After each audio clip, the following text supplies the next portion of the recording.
नमस्कार। आज के इस खास कार्यक्रम में आपका स्वागत है। आज हमारे खास मेहमान हैं कलराज मिश्र जी। कलराज मिश्र जी मोदी सरकार में वरिष्ठ मंत्री हैं और इन्होंने अपने राजनीतिक और सार्वजनिक जीवन की शुरुआत संघ के प्रचारक के रूप में की थी। आज एक बार फिर संघ काफी चर्चा में है, संघ के कार्यकर्ता चर्चा में है और माना जाता है कि भारतीय जनता पार्टी की जो असली ताकत है वह संघ है और संघ के कार्यकर्ता हैं। तो आज हम इनसे संघ की कार्यशैली के बारे में, प्रचारक की क्या भूमिका रहती है उसके बारे में और आज जो आधुनिक भारतीय जनता पार्टी दिखाई दे रही है या जो संघ दिखाई दे रहा है उसमें आए बदलाव के बारे में विस्तार से जानने की कोशिश करेंगे। कलराज जी, आपका बहुत बहुत स्वागत है। बहुत बहुत धन्यवाद। सबसे पहले तो हम यही चाहते हैं कि आप मेरे दर्शकों को बताएं कि आपने अपने सार्वजनिक जीवन की या सामाजिक जीवन की शुरुआत एक संघ के कार्यकर्ता के रूप में की और फिर प्रचारक भी रहे एक लंबे समय तक। तो एज प्रचारक जो आपका दौर था उसमें और आज के जो प्रचारक लोग हैं संघ के, उनकी कार्यशैली में, उनकी गुणात्मकता में कितना आप बदलाव देख रहे हैं? मैं राष्ट्रीय स्वयंसेवक संघ का कार्यकर्ता बहुत प्रारंभ से हूं। 1956 में मैंने हाई स्कूल किया था। उसी समय मैं संघ का कार्यकर्ता बना था, संघ का स्वयंसेवक बना था। प्रत्यक्ष रूप से मैं संघ के प्रचारक के रूप में 1968 तक था और उसके पश्चात संघ के प्रचारक के ही रूप में मुझे राजनीतिक क्षेत्र में भारतीय जनसंघ के संगठन मंत्री के रूप में नियोजित किया गया और संगठन मंत्री के नाते गोरखपुर को केंद्र मानकर और फिर बाद में वाराणसी को केंद्र मानकर पूरे पूर्वी उत्तर प्रदेश का मैंने जनसंघ के संगठन का कार्य किया। कलराज जी, आपका अभी जो आपने बताया इससे एक बात लग रहा है कि आपने अभी तक जितना भी काम किया है वो संगठन, राष्ट्र प्रेम और संघ के जो मूल सिद्धांत थे उस पर रहकर करने की कोशिश की है। अब आज का जो दौर है राजनीति का, खासतौर से आपके दल में भी या संघ की कार्यशैली में भी बहुत बदलाव देखने को मिल रहा है। तो आप ये जो बदलाव दिखाई दे रहा है उसको किस रूप में देख रहे हैं? क्या ये जो पुराना दौर था वो बेहतर था या आज की जो कार्यशैली है यह बेहतर है लक्ष्य तक पहुंचने के लिए? देखिए, सामाजिक परिवर्तन के दौर में कई चीजों को प्रक्रियात्मक तौर पर उसमें बदल करनी पड़ती है, लेकिन जो मूल भाव रहता है, मूल भाव को सामने रखकर काम किया जाता है। मूल भाव को किसी भी प्रकार की क्षति न पहुंचे इसके लिए प्रयत्न किया जाता है। राष्ट्रीय स्वयंसेवक संघ में प्रक्रियात्मक तौर पर कई बदल हो सकती है, हुई भी है। संघ की शाखा में, फिर विभिन्न कार्यक्रमों में, अनेक चीजों में, संघ प्रमुखों की भाषा शैली में, कई चीजों में बदल हुई है। लेकिन संघ का जो मूल भाव था, राष्ट्रवाद, राष्ट्रीयता, हिंदुत्व और उसके प्रति समर्पण का भाव, इस मूल भाव में परिवर्तन नहीं हुआ है। मूल भाव के अंतर्गत पूरे देश को एक व्यापक परिप्रेक्ष्य में देखते हुए भारतीय संस्कृति की उस मूल कल्पना को, वसुधैव कुटुंबकम की बात को सामने रखते हुए, संस्कृत का स्वरूप हमारा वसुधा को ही परिवार मानने का है, इस चीज को भी जीवन में आचरित करते हुए हिंदुत्व ही इसके लिए दिशा प्रदान कर सकता है। इसको हमेशा हम कहते रहे हैं और आचरित करते रहे हैं। लेकिन आज भी जो आपने अभी पूछा, आज भी हम उसी दिशा में चल रहे हैं। हिंदुत्व की जो हम बात करते हैं, हिंदुत्व को संकुचित अर्थ में नहीं लेना चाहिए। नहीं, हिंदुत्व जातिवाचक शब्द नहीं। मैं इस पर चर्चा करूंगा अगले उसमें। अभी हम ये जानना चाह रहे हैं कि जो आपने बोला कि मूल भावना से हट के कोई काम नहीं होना चाहिए और संघ की जो मूल भावना है वो मूल भावना को अलग अलग फ्रंटल ऑर्गेनाइजेशन, संघ से जो जुड़े हुए लोग हैं, जिसमें पहले भारतीय जनसंघ था, भारतीय जनता पार्टी है, वे लोग अपने अपने तरीके से उस मूल भावना पर चलकर संघ के लक्ष्य को पाने तक में अपनी अपनी भूमिका का निर्वहन करते हैं। आज भारतीय जनता पार्टी में लग रहा है कि जो संघ की मूल भावना थी, संवाद और अहंकार रहित कार्यशैली, उन दोनों का कहीं न कहीं माने मिसिंग एलिमेंट्स दिखाई दे रहा है भारतीय जनता पार्टी के नेताओं की कार्यशैली में, उनकी भाषा शैली में, उनके आचरण में। और लग रहा है कि अब मूल भावना एक ही बची है कि सत्ता किसी भी कीमत पर और किसी भी तरह से हासिल करना है और सत्ता में बने रहना है। इसको आप कैसे देख रहे हैं? मैं फिर से आपसे कहना चाहूंगा कि मूल भावना को ध्यान में रखते हुए ही संघ के से संबंधित या उनके आनुषंगिक या उनको साथ में अनुभव करते हुए और उनके साथ अपना जुड़ाव महसूस करते हुए जो भी संगठन चल रहे हैं, ये निश्चित रूप से संघ के उद्देश्य के प्राप्ति करने की दिशा में उनका अपना प्रयास है। राजनीतिक क्षेत्र की आपने बात की है, ये बात सही है कि राजनीतिक क्षेत्र भी भारतीय जनता पार्टी संघ से अनुप्राणित संगठन है, लेकिन राजनीतिक क्षेत्र में काम करने के कारण हमारे केंद्र में भारत की आम जनता और भारत की आम जनता का राजनीतिक दृष्टि से हर तरीके से संरक्षण प्रदान करना।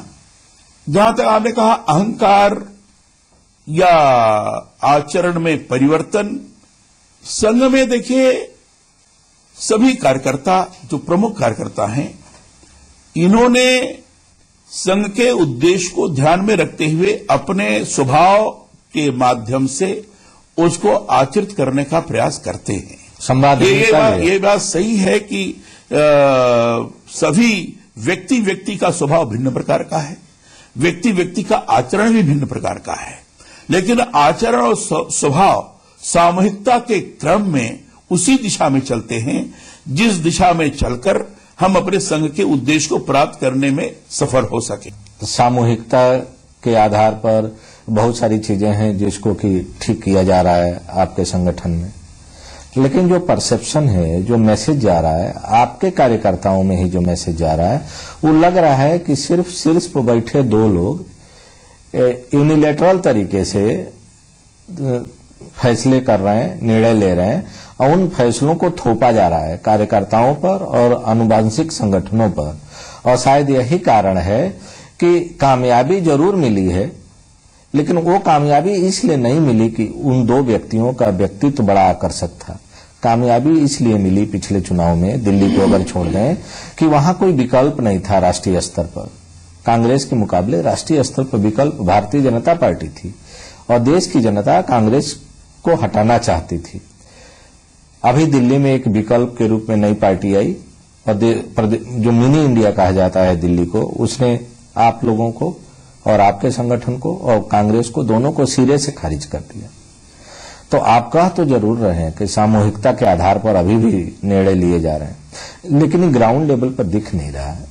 लोकसभा का चुनाव हुआ था तो ये अनुभव किया गया कि लोकसभा के चुनाव के अंदर हमें किसी न किसी नेता की घोषणा करके चुनाव के संघर्ष में जाना चाहिए। और उस समय हमने नेता के रूप में आदरणीय श्री नरेंद्र मोदी जी को घोषित किया था कि अगर हम लोकसभा में विजयी होते हैं तो हमारे प्रधानमंत्री के उम्मीदवार नरेंद्र मोदी जी हैं, ये प्रधानमंत्री होंगे। तो स्वाभाविक रूप से है उनका नाम उभर करके आएगा। और इसलिए लोकसभा के चुनाव में लगातार उन्होंने प्रवास किया, संगठन के माध्यम से प्रवास किया और प्रवास के परिणाम स्वरूप संगठन के पूरा लगने के कारण और एक अनुकूल माहौल पैदा होने के कारण लोकसभा के अंदर भारतीय जनता पार्टी का बहुमत प्राप्त हुआ। राजनाथ सिंह जी को गृह मंत्री के रूप में नियुक्त हो जाने के कारण बाद में राष्ट्रीय अध्यक्ष श्रीमान अमित शाह जी हुए और अमित शाह जी और प्रधानमंत्री क्योंकि प्रवास कर रहे हैं तो स्वाभाविक रूप से दोनों का नाम रहता है। दोनों का अगर स्वरूप उभर करके सामने आया तो उसको ये मान करके चलना कि वही दो लोग सब कुछ कर रहे हैं, ऐसा नहीं है। वे दो लोग हमारे नेतृत्व के रूप में हैं, लेकिन ये नेतृत्व सबको साथ में लेकर बैठकर स्ट्रेटजी बनाते हुए काम कर रहा है और उसके अनुसार चुनाव भी लड़े जा रहे हैं। तो दिल्ली में छत्तीस दल चुनाव जीत गया, इसलिए हमारी संवादहीनता खत्म हो गई, उसको इस तरीके से निरूपित करना उपयुक्त नहीं होगा। कलराज जी, दो लोगों की जो हम कहें कि टीम हुआ करती थी वो तो अटल जी और आडवाणी जी के जमाने में भी थी, लेकिन देश का कार्यकर्ता खुद को असहाय नहीं महसूस करता था। वहां वो ब्यूरोक्रेटिक तरीका नहीं था। देश के किसी भी हिस्से का कार्यकर्ता जब चाहता था अपने शीर्ष नेतृत्व से मिल लेता था, चाहे वो अटल जी हो, आडवाणी जी हो, या आप लोग भी उसमें शीर्ष नेतृत्व के उसमें हुआ करते थे। आज वह परंपरा क्यों खत्म होती जा रही है? देखिए, आज लाल बत्ती जला के क्यों आपका शीर्ष नेतृत्व कमरे में बैठता है कार्यालय के अंदर? जब भी हम सत्ता में आए हैं, सामान्य तौर पर इस प्रकार की शिकायतें आती रही हैं। स्वाभाविक रूप से सत्ता के अंतर्गत होता है, क्योंकि सभी लोगों को सब कुछ न तो दिया जा सकता है, न वो प्राप्त भी हो सकता है। तो जिनका काम होता है वो तो बात सही है, जिनका काम नहीं हो पाता है स्वाभाविक रूप से उनकी शिकायत रहेगी। हाँ, सामंजस्य बनाकर चलना चाहिए। मैं समझता हूं कि इस समय अगर थोड़ी बहुत शिकायतें होंगी तो शिकायतें दूर हो जाएगी। ये कहना कि असहाय महसूस कर रहे हैं या ऐसा, मैं समझता हूं कि जरा ठीक नहीं है। कलराज जी, असहाय नहीं महसूस कर रहे हैं, असहाय क्यों महसूस करेंगे? वैसा नहीं है, स्वाभाविक प्रक्रिया। कलराज जी, बीजेपी की जो असली ताकत थी वो कार्यकर्ता थे या संघ की, और कार्यकर्ता अगर संगठन से जुड़े थे तो वैचारिक प्रतिबद्धता के नाते जुड़े थे। उनको कोई माने मेटीरियलिस्टिक लाभ की कहीं कोई उनकी इच्छा नहीं थी कि हम अगर संगठन से जुड़े हैं तो मुझे पैसा रुपये मिल जाएगा अगर पार्टी सत्ता में आएगी। तो वैचारिक प्रतिबद्धता थी, वैचारिक लगाव था, तब जुड़ा था कार्यकर्ता, करोड़ों कार्यकर्ता। जिस तरह का कार्यशैली देखने को मिल रहा है, चाहे जम्मू कश्मीर का जब चुनाव था तब या दिल्ली के चुनाव में, कि आपका शीर्ष नेतृत्व सत्ता के लिए कथनी और करनी में बहुत अंतर करता दिखाई दे रहा है। तमाम मूल सिद्धांतों की बलि दे दी गई है। यूनिफॉर्म सिविल कोड की बात अब नहीं हो रही है, धारा 370 की बात नहीं हो रही है, गो वंश की रक्षा की बात नहीं हो रही है ना। ये सारे चीज जिसको लेके करोड़ों कार्यकर्ताओं ने अपना पूरा जीवन लगा दिया संगठन के लिए, और जब सत्ता मिली तो अब सिर्फ सत्ता कैसे बची रहे, सत्ता का कैसे और विस्तार हो, हमारी राजनीतिक ताकत और कैसे ज्यादा मजबूत हो। संगठन के तमाम बड़े नेता जिन्होंने पूरा जीवन लगा दिया संगठन को यहां तक पहुंचाने में, उनको एक झटके से किनारे कर दिया गया उम्र का क्राइटेरिया बना के, ताकि मेरे किसी भी फैसले का कोई चुनौती देने की स्थिति में न रहे। इसको आप जायज मानते हैं? मूलभूत बात आपने बताई है, वो मूलभूत बात आज भी विद्यमान है। जब गठबंधन की सरकार होती है तो उस समय सरकार बनाते समय 5 वर्ष की कार्य योजना के आधार पर वो सरकार चलती है। कॉमन मिनिमम प्रोग्राम्स बनते हैं। ये बात सही है, जिससे हम गठबंधन कर रहे हैं वह जो सहभागी है कुछ हमारी मूलभूत चीजों को स्वीकार नहीं करता है। जब मूलभूत चीजों को स्वीकार नहीं करता है तो कॉमन मिनिमम प्रोग्राम जो बनाकर हमें 5 वर्ष के अंदर कार्य योजना सुनिश्चित करनी है, तो 5 वर्ष की हमारी कार्य योजना कार्यक्रम की दृष्टि से सुनिश्चित होती है और उस हिसाब से हम उसमें लगते हैं। इसका अर्थ यह नहीं है कि हमने अपने मूल चीज को छोड़ा है। इसका अर्थ है कि हमारे मूल चीज बनी हुई है, क्योंकि वो उससे मतभेद कर रहे हैं। हमारा उतना प्रमुखता उस प्रकार की है नहीं, और इसलिए 5 वर्ष के लिए एक ऐसी हम कार्य योजना बनाकर चले जिससे हमारा सहभागी है वो भी सहमत हो, हम ढंग से कार्य कर सकें, उसको स्वीकार करके हम चलते हैं। जम्मू कश्मीर की जो आप बात बता रहे हैं, इसी बात को ध्यान में रखकर चल रहे हैं। इसके पहले भी जो गठबंधन की हमारी सरकार बनी रही, चाहे केंद्र में रही चाहे प्रदेशों में रही, तो उसी कॉमन मिनिमम प्रोग्राम के आधार पर ही हम चले हैं। और कॉमन मिनिमम प्रोग्राम के आधार का मतलब ये 5 वर्षीय कार्य योजना होती है।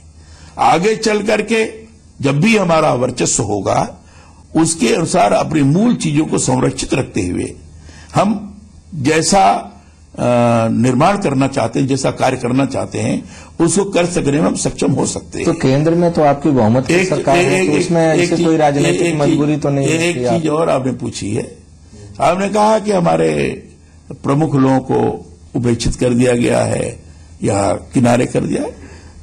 ऐसा नहीं है। अब कुछ चीजें आपस में लोगों ने मिलकर के तय की है, ये सामूहिकता के आधार पर ही लोगों ने तय किया है और तय करने के पश्चात कार्य कर रहे हैं। उसके पीछे ये भाव नहीं है।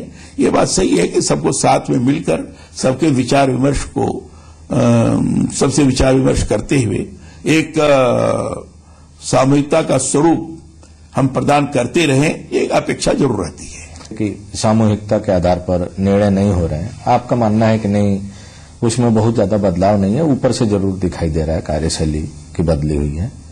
एक और सबसे अहम सवाल है कि मोहन भागवत जी जो संघ प्रमुख हैं, ऐसा लगता है कि सबसे ज्यादा वक्त उनका उत्तर प्रदेश के दौरों में गुजर रहा है।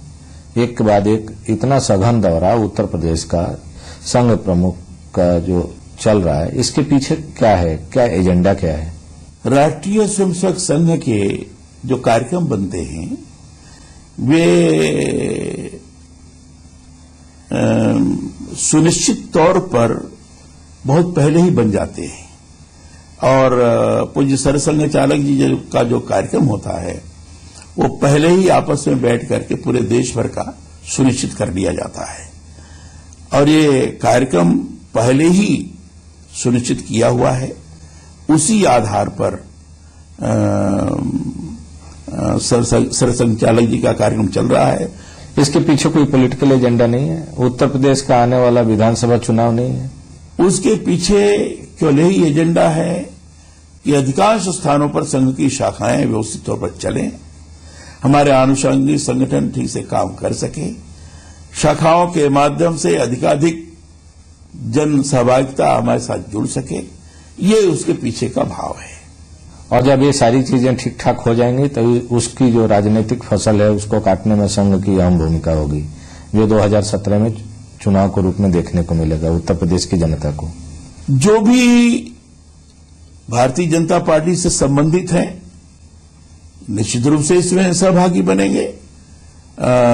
अधिक से अधिक स्थानों पर, जैसे अभी भारतीय जनता पार्टी की संस्था चल रही है, बूथ स्तर तक चल रही है, सब लोग इसमें जुड़ेंगे तो उसका विस्तार तो होगा ही। जो भी राजनीतिक दृष्टि से रुचि रखने वाले लोग होंगे वो आएंगे।